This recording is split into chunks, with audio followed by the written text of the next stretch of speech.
কার্যক্রম নিষিদ্ধ আওয়ামী লীগের সভানেত্রী শেখ হাসিনা ওয়াজেদ বাংলাদেশে ফিরলেই তাকে বিমানবন্দরে গ্রেপ্তার করা হতে পারে। সেক্ষেত্রে আইনি প্রক্রিয়াগুলো কি বলছে দর্শক?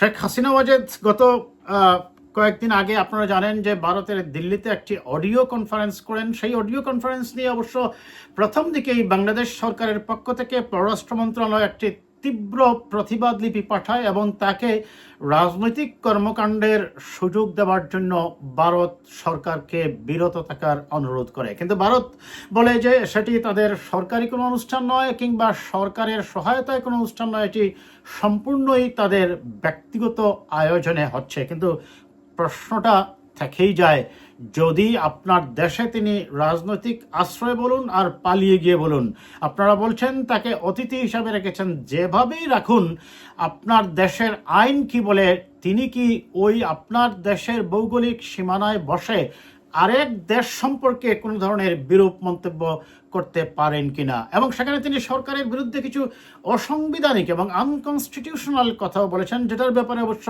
পরবর্তীতে ভারত সরকারের পররাষ্ট্র মন্ত্রণালয়ের মুখপাত্র রণধীর জয়সওয়াল ব্যাখ্যা দিয়েছেন।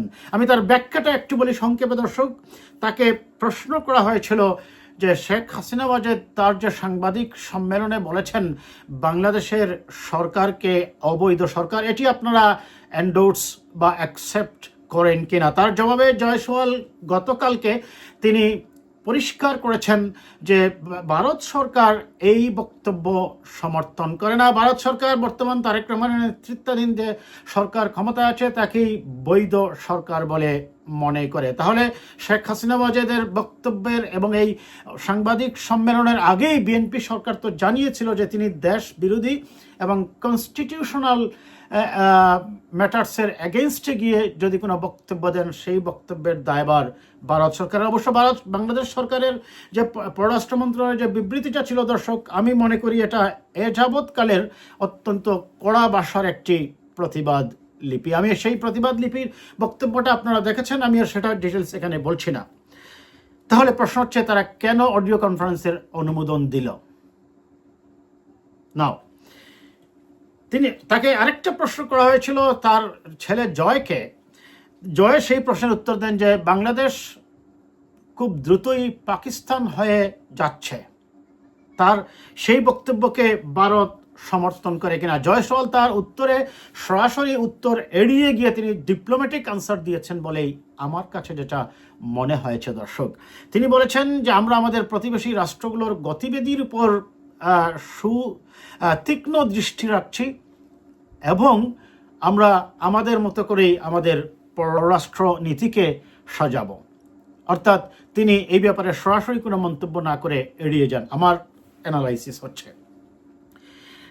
এখন প্রশ্ন হচ্ছে যে শেখ হাসিনা ওয়াজেদ বাংলাদেশে তার দলের কার্যক্রম আওয়ামী লীগের নিষিদ্ধ আছে, কেন তিনি হঠাৎ করে বলা যাবে না, এবং 2 বছর পরে এবং এমন একটি দিন তিনি বেছে নিয়েছেন যেদিন এই কয়েক হাজার মানুষের প্রাণের বিনিময়ে এই জুলাই অভ্যুত্থান এসেছে গণতন্ত্রের পথে যাত্রা।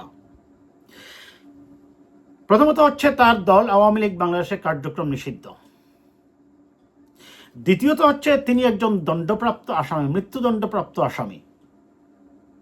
এই অবস্থায় তাকে সাংবাদিক সম্মেলন করতে দেওয়ার বৈধতা আছে কিনা এক।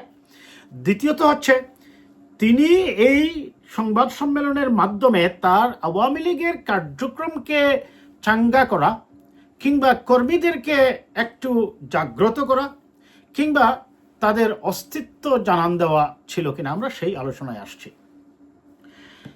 প্রথমত যদি আমি বলবো তার এই বক্তব্যটা ছিল তার সমর্থকদের ধরে রাখা এবং সর্বোপরি কর্মীদের মনে একটা মেসেজ দেওয়া যে আমরা নিঃশেষ হয়ে যাইনি বা আমরা পালিয়ে গেলেও আমরা আবার ফেরত আসছি। এই মেসেজটুকুই তিনি তার কর্মীদেরকে দিতে চেয়েছেন। দ্বিতীয়ত আপনার তার এই বক্তব্যটা নিয়ে সাংবাদিক কুগেলম্যান আপনারা জানেন, মাইকেল কুগেলম্যান দক্ষিণ এশিয়া বিষয়ক একজন বিশ্লেষক।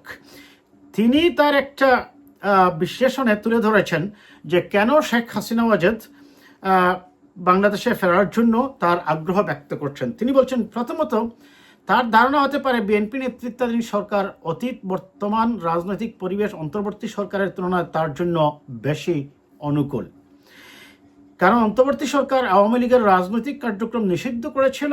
যে বিচারক প্রক্রিয়ায় শেখ হাসিনার মৃত্যুদণ্ড হয় সেই রায়ও এই সরকারের আমলেই হয়েছিল। দ্বিতীয়ত বলছেন, শেখ হাসিনা আদালতে নিজের বিরুদ্ধে আনা অভিযোগকে রাজনৈতিক উদ্দেশ্য প্রণোদিত বলে দাবি করেছেন এবং তিনি তার নিজের অবস্থানকে কলঙ্কমুক্ত বা নির্দোষ প্রমাণের চেষ্টা করেছেন। তৃতীয়ত সবচেয়ে সহজ ব্যাখ্যাটি হচ্ছে রাজনীতি ছেড়ে শুধু বাংলাদেশে ফিরে অবসর জীবন কাটাতে এবং সেখানেই মৃত্যুবরণ করতে চান। এটি হচ্ছে মাইকেল কুগেলম্যান। আপনারা জানেন দর্শক, দক্ষিণ এশিয়া বিষয়ক তিনি একজন রাজনৈতিক বিশ্লেষক। আমি জাস্ট তার বিশ্লেষণটাই তুলে ধরলাম। আর বাংলাদেশে কয়েকজন বলেছেন, আমি যদি একটু কুট আনকুট বলি, যে এবং কুগেলম্যান আরেকটা কথা বলছেন যে বাংলাদেশে শেখ হাসিনার ফিরে আসাটাই itself enough to make the political situation unrest. অর্থাৎ বাংলাদেশে ফেরত আসাটা শেখ হাসিনার জন্যই বাংলাদেশের রাজনীতিকে অস্থির করার জন্য যথেষ্ট। আরও একজন অধ্যাপকের কথা বলি, জালাল উদ্দিন শিকদার। তিনি বলছেন যে দেশে ফিরে তিনি অস্থিরতা সৃষ্টির চেষ্টাই করবেন যাতে করে গণতান্ত্রিক এই যাত্রায় এই সরকারকে দুর্বল করা। এটার সাথে তার এই বক্তব্যের সাথে আমি আরেকটা যোগ করতে চাই, তার আরেকটা দুরভিসন্ধি থাকতে পারে। সেটা হচ্ছে রাজনৈতিক পরিবেশকে অস্থিতিশীল করা এবং তিনি ফেরত আসলে দেশে যে বৈষম্য বিরোধী বা ফ্যাসিবাদ বিরোধী যে শক্তিগুলো ছিল তাদের মধ্যে এক ধরনের বিভেদ সৃষ্টি করা তার জন্য সহজ হতে পারে, সেই ধারণাও তার থাকতে পারে। তার কারণটা হচ্ছে এখন যারা ক্ষমতায় 2/3 সমর্থন নিয়ে ক্ষমতায় এসেছে যে বিএনপি, তারা বরাবরই বহুদলীয় গণতন্ত্রে বিশ্বাস করে এবং সকলের মত প্রকাশের স্বাধীনতায় বিএনপি বিশ্বাস করে। খুব সঙ্গত কারণেই আওয়ামী লীগ যদি অপরাধ করে বলা হয়েছে যে যতদিন পর্যন্ত তাদের বিচার না হবে ততদিন পর্যন্ত তাদের কার্যক্রম বন্ধ থাকবে, কিন্তু বিচার শেষ হলে কি হবে? সেখানে হয়তোবা জামায়াত বা এনসিপি চাইতে পারে তাদের রাজনীতি চিরতরে বন্ধ করা, কিংবা বিএনপি হয়তোবা অবস্থান নিতে পারে যে গণতান্ত্রিক দেশে সকলেরই মত প্রকাশের স্বাধীনতা আছে, but every criminal must be punished. প্রত্যেক অপরাধীকেই বিচারের আওতায় নিয়ে আসা হবে। হতে পারে বৈষম্য বিরোধী দলগুলোর মধ্যে অনক্ষের একটি কারণ। তবে প্রধানমন্ত্রীর উপদেষ্টা ডক্টর জাহেদ সাহেব যেটা বলছেন যে সাধারণত কোনো অপরাধী বা ক্রিমিনাল তার উপর সাজা ইম্পোজ করা হলে দেশে আসতে চায় না, সে ওই দেশেই থাকতে চায়। But what is the reason actually যে Sheikh Hasina Wazed is trying to come back to Bangladesh? এবং প্রধানমন্ত্রীর উপদেষ্টা ডক্টর জাহেদ বলছেন যে তিনি যদি আসেন তাহলে অবশ্যই আইনগত প্রক্রিয়া নিশ্চিত করা হবে, এবং তিনি নিশ্চয়তা দিয়েছেন এবং বলেছেন যে আমরা ন্যায় বিচার নিশ্চিত করব। সেই ন্যায় বিচার নিশ্চিতের ক্ষেত্রে আন্তর্জাতিক অপরাধ ট্রাইব্যুনালের মাধ্যমে, মানবতা বিরোধী অপরাধ ট্রাইব্যুনালের মাধ্যমে তার যে ফাঁসির রায় দেওয়া হয়েছে সেই ফাঁসির রায় কার্যকর হবে নাকি আইনি প্রক্রিয়াটা কি হতে পারে? দর্শক, আমি সেই ব্যাখ্যায় আসছি এখন। দেখুন, প্রথমত হচ্ছে তার যখন ফাঁসির রায় হয় তারা কি করেন নাই, কোনো আপিল করেননি। আপিল যদি তারা রুজু করতেন তাহলে হয়তো বা সেটা কন্টিনিউ থাকতো। আপিল যেহেতু করেননি, আপিলের সময়ও শেষ, তাহলে এখন কি করতে হবে? একটা পথ আছে, জুডিশিয়াল রিভিউ। বাট আইনি প্রক্রিয়ায় খুব যে সমস্যা হবে আমার যতটুকু ক্ষুদ্র জ্ঞান দর্শক, আমি মনে করি না আইনি কোনো একটা প্রক্রিয়া বের হয়ে যাবে। সেক্ষেত্রে হয়তো বা জুডিশিয়াল রিভিউয়ের জন্য তারা আবেদন করতে পারেন।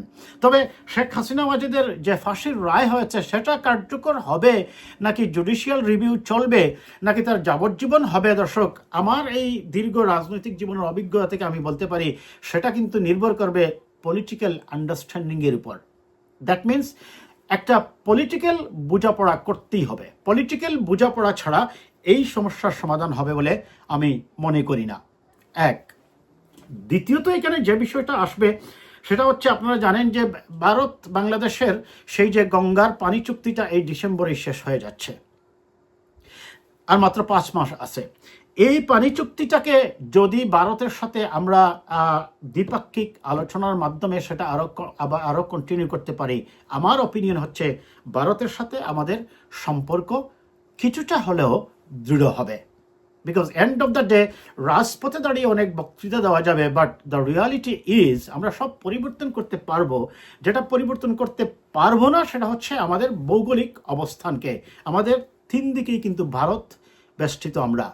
কাজেই এই স্থলসীমা এবং বিশেষ করে সেই 54টা নদী, বিশেষ করে যেটা ভারতে উৎপত্তি স্থল এবং সেটা বাংলাদেশের উপর দিয়েই চলে গেছে। কাজেই এটা 2 দেশের মধ্যে নদীমাতৃক বাংলাদেশ আবার নদীমাতৃক ভারতও। সেই নদীর পানির প্রবাহ নিয়ে অবশ্যই আমাদের দ্বিপাক্ষিক আলোচনার মাধ্যমে উভয় পক্ষের মধ্যে থেকে একটা সাস্টেইনেবল এবং ক্রেডিবল সলিউশন বের করে আনতে হবে, এবং সেই পানি চুক্তিকে আমাদের মতো করে আমরা সেটার পুনরায় আমরা সেটার দিকে যাব কিনা সেটা নির্ভর করবে সরকারের পররাষ্ট্রনীতি এবং ভারতের দৃষ্টিভঙ্গির উপর। শেখ হাসিনা ওয়াজেদ যদি ফেরেন তাহলে তাকে বিমানবন্দরেই গ্রেপ্তার করা হবে। অনেকে বলছেন তার তো ট্রাভেল আইডি নেই। দেখুন, এগুলা আবারও বলছি, রাজনৈতিক আন্ডারস্ট্যান্ডিং লাগবে। তিনি ফেরার সাথে সাথেই তাকে বিমানবন্দরে গ্রেপ্তার করে নিয়ে আসা হবে, তাকে প্রিজন সেলে যেতেই হবে। তারপর তারা যদি তার উপর যে শাস্তি ইম্পোজ করা হয়েছে ডেথ পেনাল্টি, সেই ডেথ পেনাল্টি থেকে থাকবে কি থাকবে না, বা উচ্চতর আদালত সেটা গ্রহণ করবে কি করবে না, সেটা নির্ভর করবে তারা কি আইনি প্রক্রিয়া গ্রহণ করেন। সেই ক্ষেত্রে নিশ্চিতভাবেই যেহেতু আপিলের সময় চলে গেছে, জুডিশিয়াল রিভিউটাই হচ্ছে একমাত্র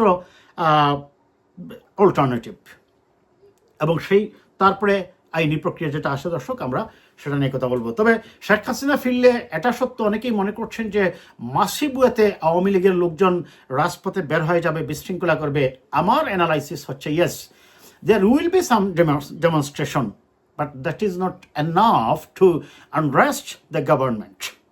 অর্থাৎ কিছু বিক্ষোভ সমাবেশ হইহুল্লোড় হবে, বাট এটা একটা সরকারকে অস্থিতিশীল করার জন্য যথেষ্ট হবে বলে আমি অন্তত পক্ষে মনে করি না।